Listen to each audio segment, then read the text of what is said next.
Dear student, welcome to my YouTube channel KB Physics 11. Today I am going to discuss about circular motion and related concept, especially about the uniform circular motion and centripetal force. This is the one of the important topic. As we know, this is the case of two-dimensional motion also. So first of all, we should know some definitions related to circular motion before knowing about the uniform circular motion.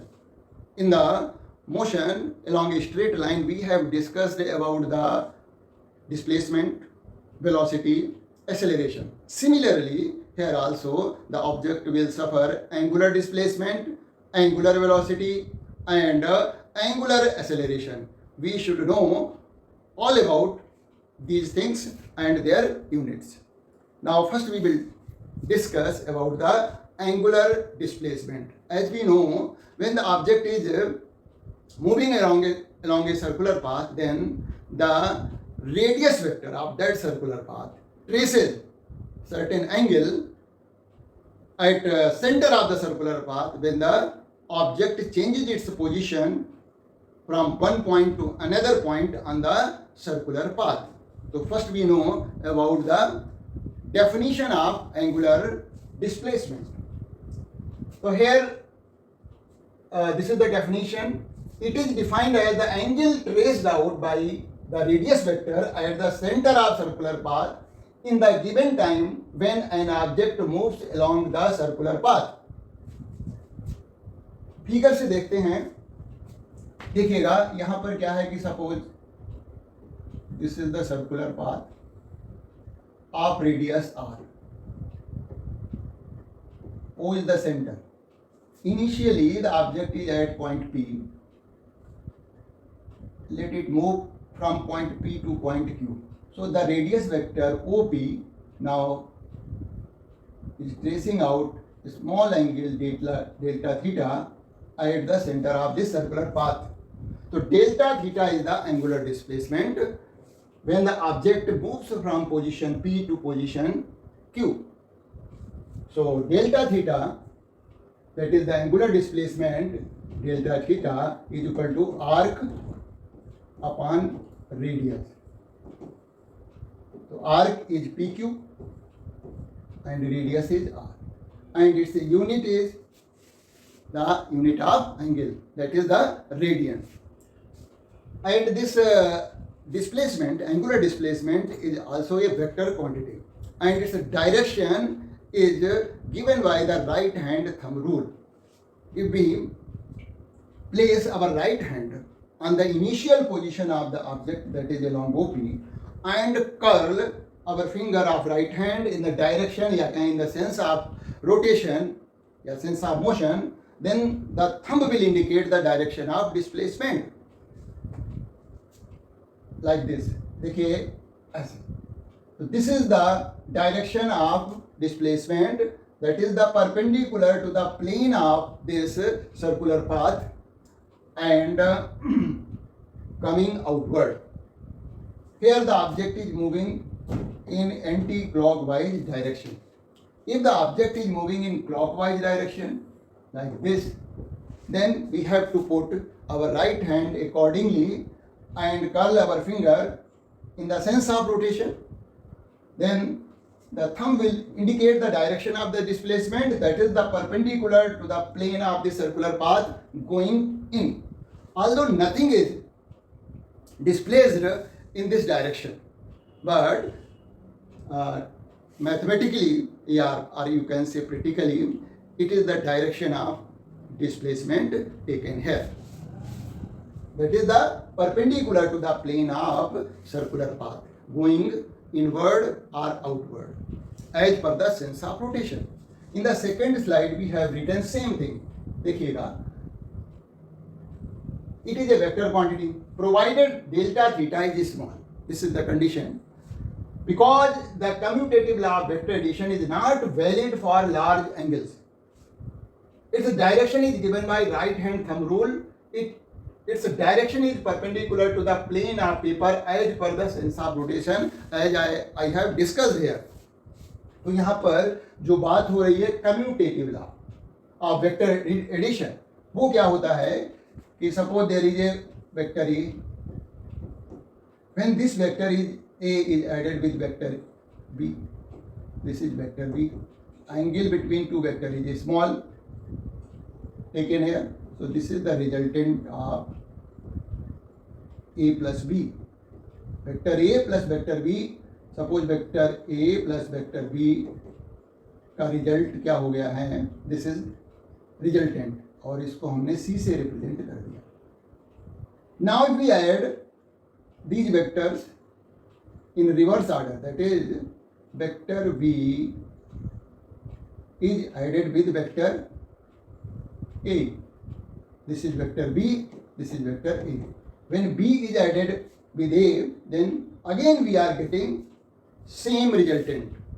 So this is the commutative law of vector addition. So a plus b is equal to होता है b plus a. Condition है कि angle between a and b vectors should be small. So that is why delta theta should be small. Then this commutative law of vector addition will be followed. अब बात करते हैं हम angular velocity की.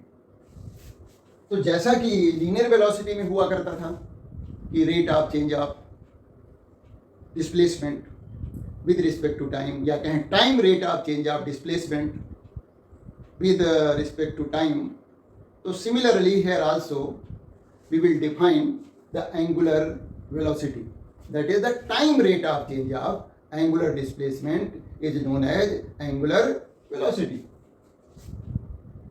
देखिएगा, angular velocity, the angular velocity of an object in the circular motion is defined as the time rate of change of angular displacement.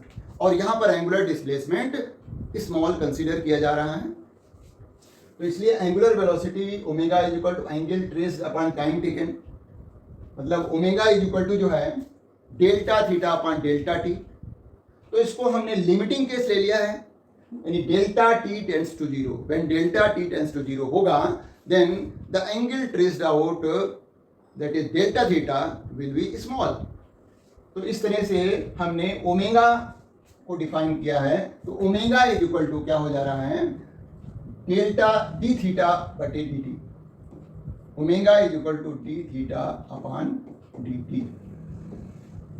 और unit इसकी क्या हो जाएगी, यूनिट जो होगी वो रेडियन पर सेकेंड होगी.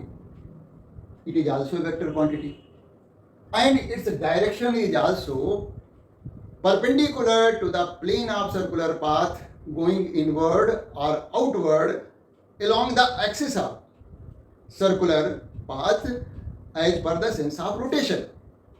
अब सेंस ऑफ रोटेशन यदि एंटी क्लॉकवाइज होगा, जैसे कि यहाँ पर ये है, तो ये सेंटर हो गया और ऑब्जेक्ट एंटी क्लॉकवाइज डायरेक्शन में इस तरह से रोटेट कर रहा है, मूव कर रहा है, तो ओमेगा की डायरेक्शन क्या होगी, इससे हम स्टाइलस से देख सकते हैं, outward perpendicular to the plane contained by this circular path, outward along the axis of this circular path. और सेंस ऑफ रोटेशन चेंज होने पर एंगुलर वेलोसिटी की डायरेक्शन भी चेंज होगी, और उस केस में क्या होगा कि वो perpendicular to the plane contained by the circular path and going inward along the axis of this circular path, जो कि सेंटर से पास हो रहा होगा. तो ओमेगा की डायरेक्शन जो है हमेशा इस प्लेन के, यानी जो सर्कुलर पाथ है उसका जो प्लेन है उसके परपेंडिकुलर होगी along the axis of rotation. और एक्सिस कहाँ से पास हो रहा है, उसके सेंटर से पास हो रहा है. और as a sense of rotation वो या तो आउटवर्ड होगी या इनवर्ड होगी या कहीं अपवर्ड होगी या डाउनवर्ड होगी. जिस प्लेन में हमारा सर्कुलर पाथ लाई कर रहा होगा उसी के अकॉर्डिंग हम उसकी डायरेक्शन पता कर लेंगे, है ना. तो यही बात हमने नेक्स्ट स्लाइड में नोट कर रखी है. It's direction is also given by right hand thumb rule and is along the axis of circular path, directed upward or downward perpendicular to the plane of circular path as per the sense of rotation. Its unit is radian पर second. अब हम यहाँ पर बात कर रहे हैं circular motion की।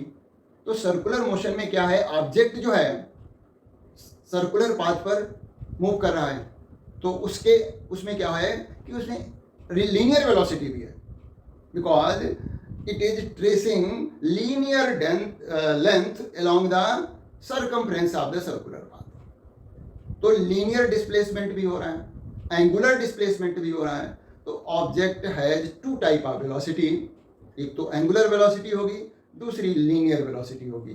तो इन एंगुलर वेलोसिटी और लीनियर वेलोसिटी में क्या रिलेशन है उसको आइए देख लेते हैं। जो हमारी डेफिनेशन है उसकी हेल्प से हम जो है एंगुलर वेलोसिटी और लीनियर वेलोसिटी में जो है रिलेशन सेटअप करेंगे।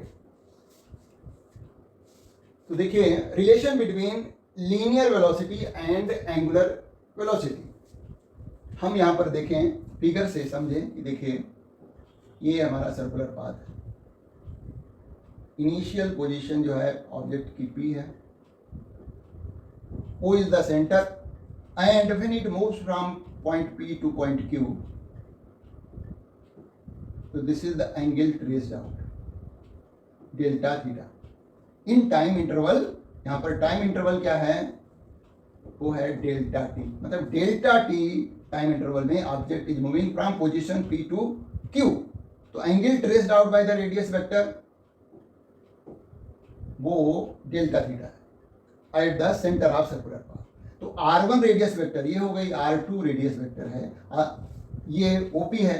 Although the magnitudes of both radius vector are same. देखिए R1 वेक्टर की जो वैल्यू है वही R2 वेक्टर की वैल्यू है, मतलब मैग्नीट्यूड वाइज तो सेम है बट डायरेक्शन वाइज डिफरेंट है ना। तो यहाँ पर POQ एंगल डेल्टा थीटा है। तो यहाँ पर ये सपोज कर लेना है हमें, let an object is moving with uniform angular velocity omega and linear velocity v on a circular path of radius r with center O. At any time t, the object is at point P, and after a small time interval delta t, it reaches to point Q of the circular path. The radius vector OP जो है R1 है, OQ R2 है, the angle POQ delta theta है. The object describes a linear length delta L in time interval delta t. Linear length क्या है हमारी, PQ है, यानी आर्क है PQ, और जिसकी लेंथ है डेल्टा L. तो ये काम कितने टाइम इंटरवल में हो रहा है, यानी जो लीनियर डिस्प्लेसमेंट हो रहा है, यानी डेल्टा L जो ऑब्जेक्ट डिस्प्लेस्ड हुआ वो भी डेल्टा T टाइम में होगा। तो एंगुलर डिस्प्लेसमेंट के अकॉर्डिंग एंगुलर वेलोसिटी की बात करें, लीनियर डिस्प्लेसमेंट के अकॉर्डिंग लीनियर वेलोसिटी की बात करें, और फिर उनको रिलेट कर दें। तो यहाँ पर देखिएगा क्या होगा, हमारा डिस्प्लेसमेंट क्या है, लीनियर है, ये डेल्टा थीटा क्या है, एंगुलर डिस्प्लेसमेंट है। तो इन दोनों से हम वेलोसिटी निकालेंगे, एक से लीनियर वेलोसिटी, एक से एंगुलर वेलोसिटी। देखिएगा, तो लीनियर वेलोसिटी कैसे निकालेंगे, v इक्वल टू हो जाएगा delta L upon delta T. तो इससे हमने डेल्टा L निकाल दिया, delta L is equal to v into delta T हो जाएगा। ओमेगा इज इक्वल टू क्या हो जाएगा, delta theta upon delta T. इससे हमने, सॉरी ये डेल्टा थीटा है, ठीक है, delta omega is equal to delta theta upon delta T. तो इससे हमने निकाला कि delta theta is equal to omega into delta T. अब हम क्या करें कि जो एंगल की डेफिनेशन है, डेल्टा थीटा क्या होता है वो लेते हैं, delta theta is equal to arc upon radius होता है, आर्क अपॉन रेडियस। तो delta theta is equal to हो जाएगा, आर्क PQ है, PQ और रेडियस R है, PQ आर्क की लेंथ क्या है, डेल्टा L है। तो delta theta is equal to हो जाएगा डेल्टा L अपॉन R। अब इससे हमारा रिलेशन निकल कर के आया, delta L is equal to delta theta into R। अब देखिए ये जो हमारी इक्वेशन आई है, equation number 1, delta L is equal to delta theta into R, इसी इक्वेशन में डेल्टा L की वैल्यू हम रख देंगे यहां से, और डेल्टा थीटा की वैल्यू यहां से रख देंगे। इस इक्वेशन में, इक्वेशन नंबर 1 में हम इन डेल्टा L और डेल्टा थीटा की वैल्यू रखेंगे। तो हमारा डिजायर्ड रिजल्ट मिल जाएगा, मतलब रिलेशन बिटवीन लीनियर वेलोसिटी और एंगुलर वेलोसिटी में रिलेशन आ जाएगा। तो देखिए अगली स्लाइड मैंने यही कर रखा है, देखिएगा ये linear velocity v is equal to delta L upon delta T, तो इससे हमने डेल्टा एल निकाल लिया। एंगुलर वेलोसिटी से डेल्टा थीटा की वैल्यू निकाली, फिर एंगल की डेफिनेशन से हमने डेल्टा एल निकाल लिया। अब इस इक्वेशन में, ये जो इक्वेशन आई है हमारी थर्ड वाली, इसमें हमने डेल्टा एल और डेल्टा थीटा की वैल्यू रख दी, तो क्या मिलेगा, जब हमने डेल्टा एल की जगह पे बी इंटू डेल्टा टी लिखा और डेल्टा थीटा की जगह पर ओमेगा इंटू डेल्टा टी लिखा, तो डेल्टा टी कैंसिल आउट, तो क्या आ गया, v is equal to omega R. Vector form में लिखें तो v is equal to vector v is equal to vector omega into vector R. इससे भी पता लग रहा है कि जो b जो होगा वो किसके परपेंडिकुलर होगा, ओमेगा के भी और रेडियस वेक्टर के भी। तो जैसा कि हमें मालूम है, देखिएगा फिगर से समझें, तो अब मान लिया रेडियस वेक्टर एक्स एक्सिस के अलोंग है और वेलोसिटी जो है वो वाई एक्सिस के अलोंग है, ये वेलोसिटी हो गई है ना, ये रेडियस वेक्टर हो गई। तो हमारा जो ओमेगा होगा वो इस के सेंटर से आउटवर्ड होगा, मतलब इस प्लेन के परपेंडिकुलर होगा। जब प्लेन के परपेंडिकुलर हो जाएगा तो ओमेगा देखिएगा और बी देखिएगा, आर देखिएगा, all three are perpendicular to each other here. तो ओमेगा और आर का जो क्रॉस प्रोडक्ट करेंगे उससे हमें बी वेक्टर की वैल्यू पता लग जाएगी। अब बात करेंगे हम इसी को, जो ये रिलेशन हमारा आया है, इसी की हेल्प से हम एंगुलर एक्सेलरेशन निकालेंगे। जैसा कि लीनियर एक्सेलरेशन का डेफिनेशन है, उसी के अकॉर्डिंग जो है angular acceleration is also defined as the rate of change of angular velocity with respect to time, या कहें time rate of change of angular velocity is known as angular acceleration. तो वो हम इसी रिलेशन से, जो हमारा ये रिलेशन आया, उसी से निकाल भी सकते हैं। यानी हमारा रिलेशन क्या है, v is equal to omega R है। इसको डिफरेंशिएट कर दें, time rate of change of velocity और एंगुलर वेलोसिटी दोनों को पता करने के लिए, तो हमें मालूम है कि ओमेगा इज इक्वल टू क्या होता है, ओमेगा इज इक्वल टू होता है D theta by D T, और v की value v is equal to होता है D L by D T, है ना। अब हम इसी की हेल्प से ये वाले इसी रिलेशन, ये तो हम ऑलरेडी जानते हैं, अब जो है इसको हम डिफरेंशिएट कर दें तो रिलेशन निकल जाएगा। देखिएगा, हाँ हमारा ये रिलेशन आया, ठीक है, इसको डिफरेंशिएट कर दीजिए तो ये हो जाएगा आपका D we by D T is equal to हो जाएगा D by D T of omega dot R is equal to क्या हो जाएगा, देखिए आर तो कांस्टेंट है, इसको बाहर निकाल लीजिए, रेडियस है, ये हो जाएगा d omega by D t. ये d omega by D t क्या है, rate of change of angular velocity, that is angular acceleration. तो डी बाई डी टी क्या है, rate of change of linear velocity है, मतलब ये हमारा लीनियर एक्सेलरेशन है। डी बाई डी टी क्या है, लीनियर एक्सेलरेशन है। D omega by D t जो है एंगुलर एक्सेलरेशन है।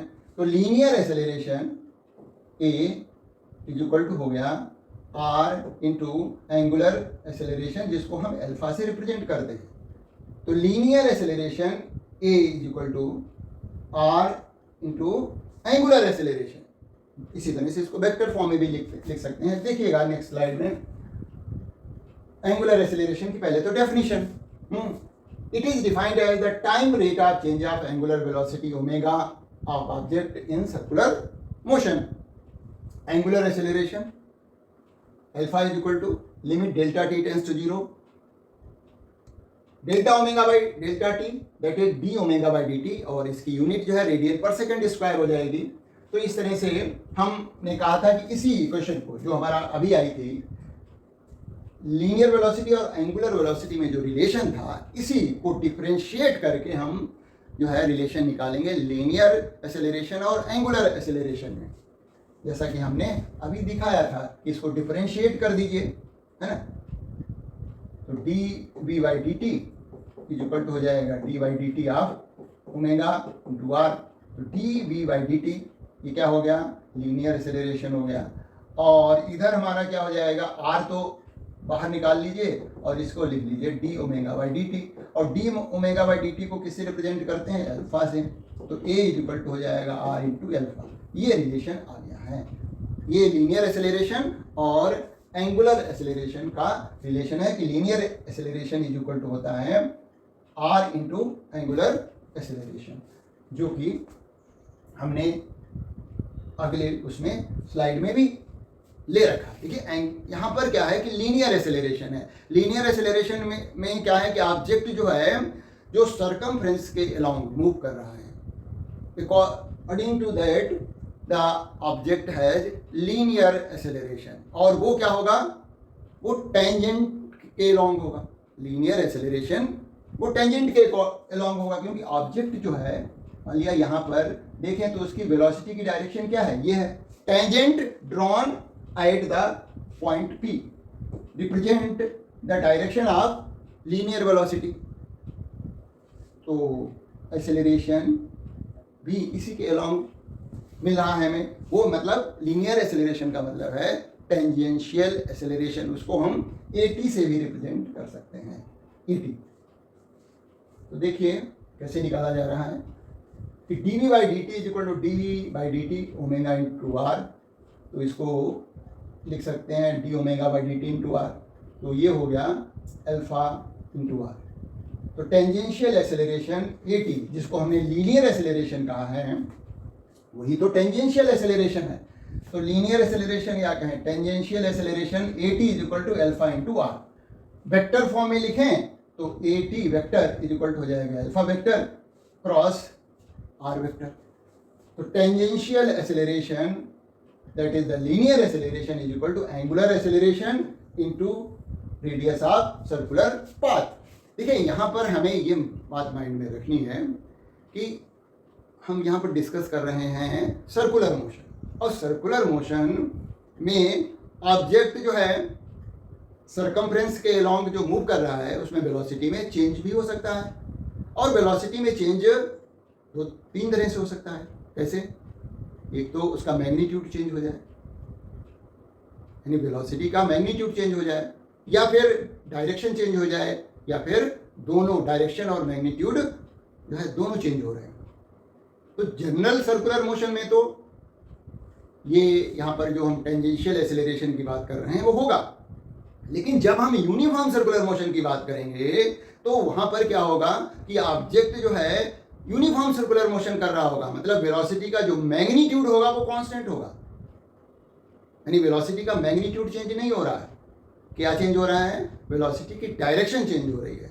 तो वहां पर ये जो टेंजेंशियल एक्सेलरेशन है वो हम जीरो लेंगे, क्योंकि वेलोसिटी का मैग्नीट्यूड तो चेंज हो नहीं रहा है ना। और वहां पर ऑब्जेक्ट में क्या होगा, सेंटीपिटल एक्सेलरेशन होगा। तो जनरल जब हम बात कर रहे हैं सर्कुलर पाथ की, तब तो ऑब्जेक्ट में है tangential acceleration as well as centripetal acceleration जो सेंटर की तरफ डायरेक्टेड होता है। अभी हम उसके बारे में भी बात करेंगे। लेकिन जब यूनिफॉर्म सर्कुलर मोशन होगा तो टेंजेंशियल एक्सेलरेशन वहां पर एब्सेंट होगा। तो यहाँ पर कंफ्यूज होने की ज़रूरत नहीं है कि कब टेंजेंशियल एक्सेलरेशन होगा, कब सेंटीपिटल एक्सेलरेशन होगा, कब दोनों होंगे। तो ये बात क्लियर होनी चाहिए कि जब भी यूनिफॉर्म सर्कुलर मोशन होगा तो वहाँ पर ऑब्जेक्ट में केवल सेंटीपिटल एक्सेलरेशन होगा, टेंजेंशियल एक्सेलरेशन देखा जाए तो वहाँ एब्सेंट होगा। तो हम बात करेंगे यूनिफॉर्म सर्कुलर मोशन की, जैसा कि नाम है ना, object moving along a circular path with constant speed, मतलब magnitude of velocity is constant, although it is an example of accelerated motion. है तो यूनिफॉर्म सर्कुलर मोशन, लेकिन it is an example of accelerated motion because direction of velocity is changing continuously. Direction तो change हो रही है ना, means जो है डायरेक्शन वाइज वेलोसिटी में चेंज है, मैग्नीट्यूड वाइज कोई चेंज नहीं है, मतलब उसकी स्पीड कांस्टेंट है। क्या कहें, वेलोसिटी का मैग्नीट्यूड कांस्टेंट है। देखिएगा, when an object when a point object is moving on a circular path with constant speed, then the motion of object is said to be uniform circular motion. और यहाँ पर बताया गया है it is an example of accelerated motion because direction of velocity changing continuously. अब हम इससे related कुछ डेफिनेशन की बात करेंगे, जैसे टाइम पीरियड है, फ्रीक्वेंसी है। Time period, it is the time taken by object to complete one revolution on the circular path. Circular path पर जो वन रिवोल्यूशन कंप्लीट करने में जो टाइम लगेगा that is called time period, और उसको हम कैपिटल टी से रिप्रेजेंट करते हैं। फिर बात होती है फ्रीक्वेंसी की। तो frequency it is defined as the number of revolution completed by the object on its circular path in a unit time. In unit time, in 1 second, how many revolutions are being completed by the object performing circular motion या कहें uniform circular motion. तो यहाँ पर देखिए, ये मान लिया circular path है, ऑब्जेक्ट पी पॉइंट से चल करके फिर से पी पॉइंट पर पहुंच रहा है, पी से चल करके पी पॉइंट पर ही पहुंचा, तो जितना टाइम लगेगा इन वन रिवोल्यूशन उसको हम वन टाइम पीरियड कहेंगे और कैपिटल टी से रिप्रेजेंट करेंगे। अब 1 सेकंड में वो कितनी बार ये राउंड कंप्लीट कर रहा है, कितने राउंड कंप्लीट कर रहा है कहें, तो वो उसकी फ्रीक्वेंसी हो जाएगी number of revolution completed by object on circular path in a unit time. तो टी सेकंड में, इन टी सेकंड, टी क्या है, time period, in T second object completes one revolution. Therefore, in 1 second, object complete 1 by t revolutions. और जितने revolution 1 second में complete होगा वही frequency होगी। मतलब यहाँ पर कितने रिवोल्यूशन 1 सेकेंड में हो रहे हैं, 1 बाई टी, 1/t रिवोल्यूशन जो हो रहे हैं वो कंप्लीट 1 सेकेंड में हो रहे हैं, उसी को हम क्या कहते हैं, फ्रीक्वेंसी कहते हैं। तो फ्रीक्वेंसी इज इक्वल टू होता है 1 टाइम पीरियड। तो frequency nu is equal to 1/t, और फ्रीक्वेंसी की यूनिट जो है पर सेकेंड, यूनिट क्या हो जाएगी फ्रीक्वेंसी की, सेकेंड इनवर्स या हर्ट्स होती है या साइकिल पर सेकेंड है, ये यूनिट्स हैं फ्रीक्वेंसी की। अब हम यहाँ पर एक अगला रिलेशन निकालेंगे जो कि आपस में किस तरह से फ्रीक्वेंसी और जो है टाइम पीरियड आपस में रिलेटेड है, वो तो देख लिया हमने। अब जो हमारा एंगुलर वेलोसिटी है उससे इसको रिलेट करेंगे। Relation between angular velocity, frequency and time period. When an object complete one revolution on its circular path, it traces an angle at the axis of circular path. कितना है, 2 पाई angle trace out करता है। ये जो centre पर angle बनेगा यहाँ पर है ना, कितना, 1 रिवोल्यूशन में ये पूरा एंगल ये कितना होता है, 2 पाई होता है। और 1 रिवोल्यूशन कंप्लीट करने में टाइम कितना लगता है, t सेकंड लगता है, मतलब 1 टाइम पीरियड होता है। तो ओमेगा क्या होता है, θ/t या dθ/dt। यहाँ तो पूरा एंगल की बात कर रहे हैं ना, सेंटर पे जो एंगल कंप्लीट हो रहा है वो कितना है, 2 पाई है, और कंप्लीट 2 पाई एंगल करने में उसको टाइम कितना लग रहा है, t लग रहा है।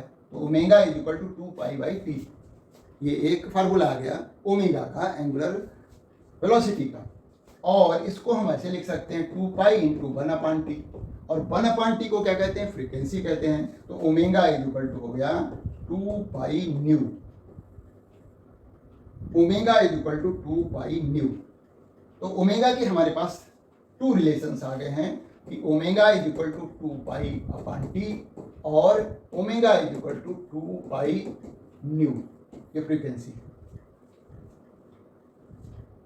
अब क्योंकि हम बात कर रहे हैं अब यूनिफॉर्म सर्कुलर मोशन की, तो यूनिफॉर्म सर्कुलर मोशन में जो एक्सेलरेशन होता है वो सेंटीपिटल एक्सेलरेशन होता है, टेंजेंशियल एक्सेलरेशन या कहें लीनियर एक्सेलरेशन एब्सेंट होता है। तो देखिए सेंटीपिटल एक्सेलरेशन की डेफिनेशन देख लेते हैं। The acceleration of an object undergoing uniform circular motion is called centripetal acceleration. यानी जो ऑब्जेक्ट यूनिफॉर्म सर्कुलर मोशन कर रहा होता है उसमें जो एक्सेलरेशन होता है उसी एक्सेलरेशन को हम सेंटीपिटल एक्सेलरेशन कहते हैं। और जैसा कि नाम है centripetal acceleration, it is directed toward the centre of circular path along the radius of circular path. तो मान लिया कोई ऑब्जेक्ट सर्कुलर मोशन कर रहा है, और कैसा सर्कुलर मोशन है, यूनिफॉर्म सर्कुलर मोशन है, तो जो एक्सेलरेशन होगा वो सेंटर की तरफ डायरेक्टेड होगा along the radius of the circular path. इसको हम रेडियल एक्सेलरेशन या सेंटीपिटल एक्सेलरेशन कहेंगे, AR कहें या फिर AC कहें। जो सेंटीपिटल एक्सेलरेशन है उसके अकॉर्डिंग AC रिप्रेजेंटेशन हो गया, because it is along the radius, so इसको AR से भी रिप्रेजेंट कर सकते हैं, है ना। और ये क्यों हो रहा है, it is due to change in the direction of the motion, क्योंकि डायरेक्शन ऑफ मोशन देखिए चेंज हो रहा है कंटिन्यूअसली। यहाँ पर डायरेक्शन वेलोसिटी ये है v1, और जब ऑब्जेक्ट यहाँ पर पहुँच रहा है तो वेलोसिटी की डायरेक्शन देखिए ये हो गई v2। although v1 magnitude of v1 and v2 are same, तो कांस्टेंट है, लेकिन डायरेक्शन चेंज हो रही है। That is why we will say there is a change in the velocity, और जो rate of change of velocity जो यहाँ निकलेगी वो सेंटीपिटल एक्सेलरेशन होगा, क्योंकि यहाँ पर टेंजेंशियल एक्सेलरेशन है ही नहीं, है ना। अब हम इसी सेंटीपिटल एक्सेलरेशन का एक्सप्रेशन फाइंड आउट करेंगे, and there are two method by which we can find the expression for the centripetal acceleration. जो सपोज करना है कि ये ऑब्जेक्ट है, यहाँ पर मूव कर रहा है, उसकी वेलोसिटी ये है वो है, ये तो हम एक बार पढ़ लें किसी चीज़ को, वो लिख सकते हैं। मेन है कि फार्मूला ऑब्टेन करना और कैसे उसको हम फाइनल रिजल्ट पर पहुँचेंगे उसको देखना। तो देखिएगा, एक्सप्रेशन फॉर सेंटीपिटल एक्सेलरेशन, है ना। हमने कहा इसके टू मेथड्स हैं, दोनों मेथड हम वन बाई वन करके समझा रहे हैं। तो देखिए, let a particle is moving with a constant speed v and uniform circular velocity omega on a circular path of radius r at any time t, let the particle is at point p, and after time delta t the particle is at point q, where OP r1 है, OQ r2 है, angle POQ delta theta है, और r1 and r2 के जो magnitudes हैं वो radius of vector के इक्वल हैं, और angular speed omega is equal to delta theta by delta T है। ये सब हम पहले से ही ऑलरेडी ले चुके हैं, समझ चुके हैं। अब हम पहला मेथड से सीखेंगे कि किस तरह से हम सेंटीपिटल एक्सेलरेशन जो है निकालेंगे। तो हम अगले स्लाइड में पहुंचते हैं और उसको देख लेते हैं कि किस तरह से हम सेंटीपिटल एक्सेलरेशन का एक्सप्रेशन निकालने जा रहे हैं। देखिए, यहाँ पर क्या है, let v1 and v2 be the velocity vector at point p and q respectively. These velocity vectors are represented in the magnitude and direction by the tangent pa and qb respectively. और यहाँ पर PA जो tangent draw की गई है, QB जो tangent draw की गई है, वो क्या रिप्रेजेंट कर रहे हैं, वेलोसिटी वेक्टर्स रिप्रेजेंट कर रहे हैं, उनके मैग्नीट्यूड सेम है, बस डायरेक्शन डिफरेंट है। फिगर से देखिएगा, जो यहाँ पर लिखा हुआ है उसकी बात कर रहे हैं। ये हमारा पॉइंट P है, यहाँ पर ये O पॉइंट है, ये P पॉइंट है, ये PA है। PA vector representing velocity v1। अब ये Q पॉइंट है यहाँ पर, और Q पॉइंट पर एक टेंजेंट ड्रॉ करें तो ये हमारा पॉइंट B हो गया। QB is representing B2। तो B1 और B2 जो है ये मैग्नीट्यूड इक्वल है, देखिए length of the arrow PA and QB are equal, और ये एंगल डेल्टा थीटा होगा। अब हम क्या करेंगे, यहाँ पर देखिए हमने जो ये कंसीडर कर रखा है ये वेल नोन है, क्योंकि यहाँ पर ऑब्जेक्ट क्या है, यूनिफॉर्म सर्कुलर मोशन कर रहा है। तो जो पॉइंट P पर वेलोसिटी होगा, यानी वेलोसिटी वेक्टर है, उसका जो मैग्नीट्यूड होगा वही जो है वेलोसिटी वेक्टर का मैग्नीट्यूड होगा जब वो पॉइंट Q पे पहुंचेगा। तो हमें यहाँ पर क्या करना है कि डेल्टा थीटा, एक मतलब ये हम फिगर बना लें वेलोसिटी वेक्टर्स की, और उससे हम सेंटीपिटल एक्सेलरेशन निकाल सकते हैं। देखिएगा, तो हमने क्या किया, इस PA के पैरेलल हमने एक वेक्टर ड्रॉ किया P डैश A डैश, ठीक है, और दूसरा वेक्टर इस QB के अकॉर्डिंग उसी के पैरेलल ड्रॉ किया। ये हमारा हो गया बी डैश।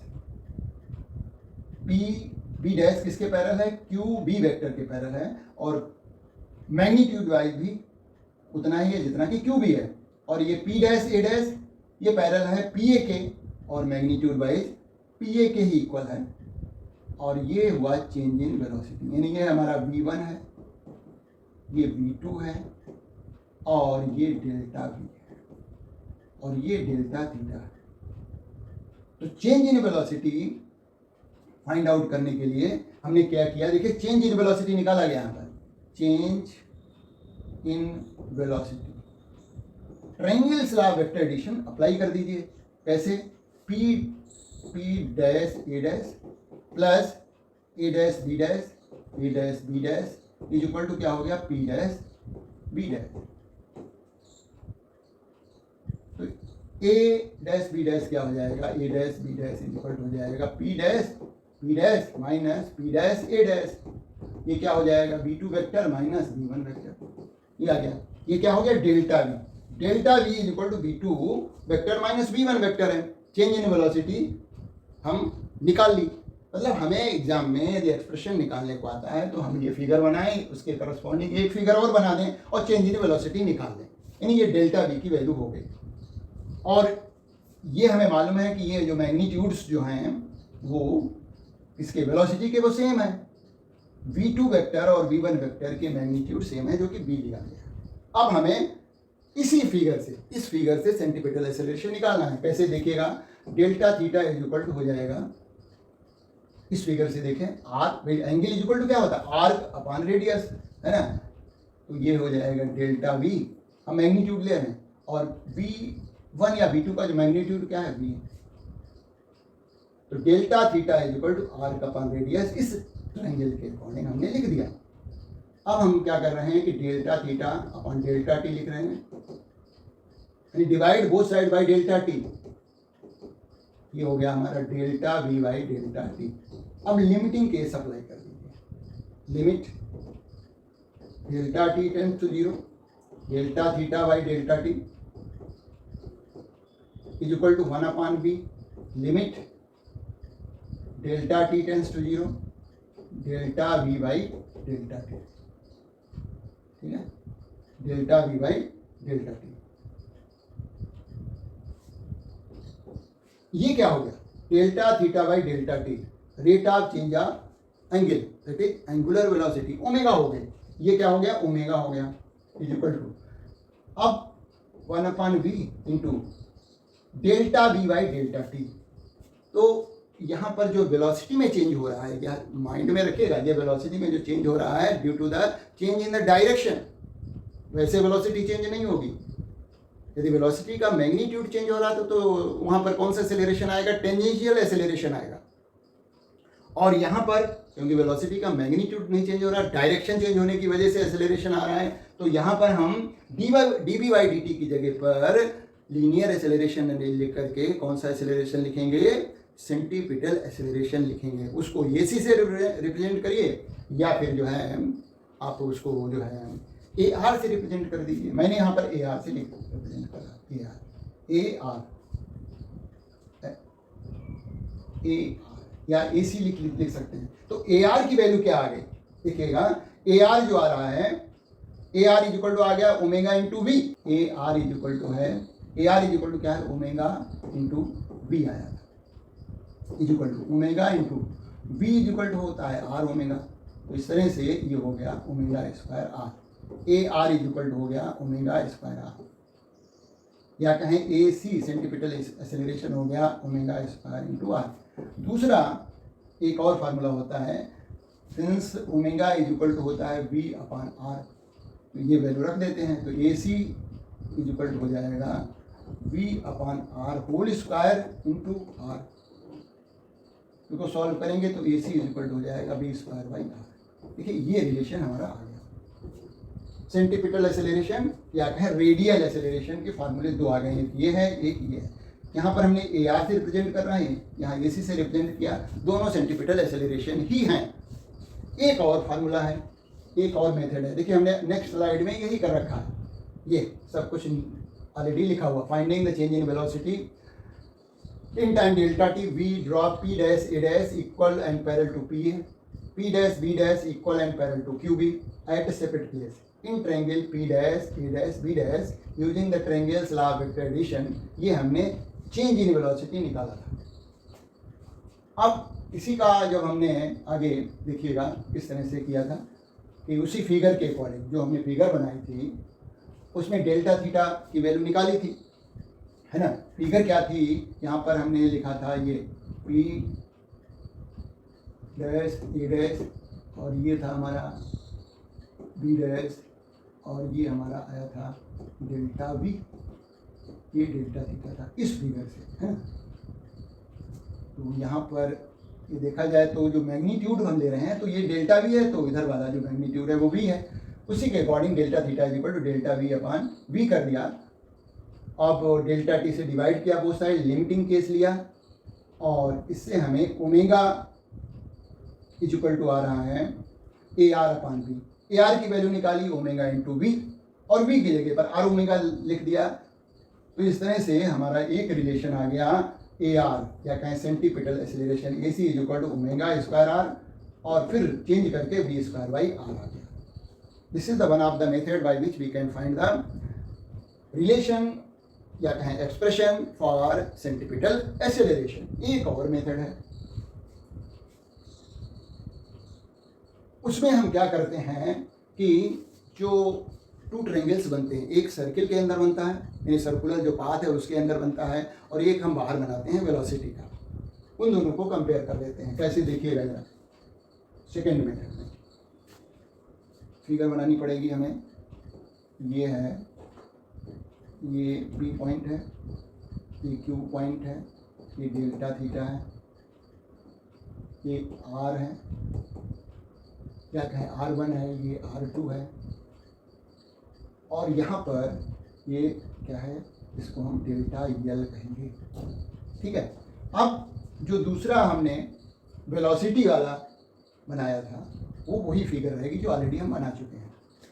देखिएगा ये यहाँ पर वेलोसिटी वेक्टर क्या था, ये वाला हमने इसको पी डैश बनाया था, दूसरा ये बी डैश था और ये डेल्टा वी था, ये वी होगा या कहें V1 V2 लिख दीजिए, है ना। ये डेल्टा थीटा, तो ये V1 is equal to V2 is equal to V है और यहाँ पर क्या है R1 का मैग्नीट्यूड R2 का magnitude is equal to R है। ये दिस ट्रायंगल OPQ ट्रायंगल है, जो है triangle OPQ similar to triangle P dash A dash B, P dash A dash B। जब ये ट्रायंगल सिमिलर हैं तो हम देखिए क्या लिखेंगे, PQ को क्या ले रखा है, डेल्टा L अपान R1 और R2 मैग्नीट्यूड वाइज इक्वल हैं तो डेल्टा R अपान R लिखेंगे। यानी ट्रायंगल सिमिलर होंगे then the corresponding sides will be in the same ratio. तो वही चीज हम यहाँ पर लिख रहे हैं, this triangle similar to this triangle, तो delta L upon R is equal हो जाएगा डेल्टा V अपान V, क्योंकि यहाँ पर V1 और V2 के जो मैग्नीट्यूड्स हैं वो V के इक्वल हैं। बस इसमें हम क्या करेंगे, डिवाइड करेंगे डेल्टा T से वो side, delta V upon delta T। Limiting case apply कर देंगे, 1 upon R limit delta T tends to 0, delta L upon delta T is equal to हो जाएगा 1 upon V into delta limit, यहाँ भी delta T tends to 0, delta V upon delta T। ये क्या हो गया, 1 अपान R, ये जो हो गई linear velocity V is equal to delta L by delta T, 1 upon V into delta V by delta T। ये हो गया वही सेंटीपिटल एक्सेलरेशन AC। तो इसको इधर भेज दीजिए V को, तो V और V की मल्टीप्लाई हो जाएगी, तो इस तरह से हमारा AC इज इक्वल टू आ जाएगा V स्क्वायर बाई R। ये देखिए ये सेकेंड मेथड से सेंटीपिटल एक्सेलरेशन का एक्सप्रेशन आ जाता है। जब भी हमें इसको एक्सप्रेशन को फाइंड आउट करना है, बस एक फिगर बनाइए, इस मेथड को अप्लाई करना है तो आपको ये ट्रायंगल जो बना है इस सर्कुलर पाथ के अंदर वो भी बनाना पड़ेगा, क्योंकि हमें इस ट्रायंगल को इसके वेलोसिटी वाले ट्रायंगल को दोनों को सिमिलर बताना है। और जो इससे पहले वाले मेथड में केवल हमें इस वाले ट्रायंगल के बेसिस पे हमें आगे बढ़ना है, मतलब स्टार्ट कहाँ करना है ये माइंड में रखना है। तो A C is equal to B square by R, और बी की जगह पर आर ओमेगा लिख दें तो दूसरा वाला रिलेशन भी आ जाता है। यहाँ पर बी की जगह पर क्या लिख दें, आर ओमेगा, तो A C is equal to हो जाएगा ओमेगा स्क्वायर आर। तो इस तरह से हम एक्सप्रेशन फाइंड आउट कर सकते हैं। तो यहाँ पर देखिए बताया गया, in the case of the non uniform circular motion tangential acceleration and centripetal acceleration both are present.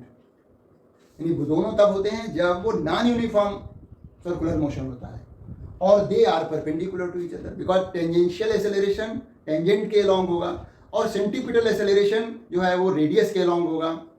तो रेडियस और टेंजेंट कैसे होते हैं, they are always perpendicular to each other.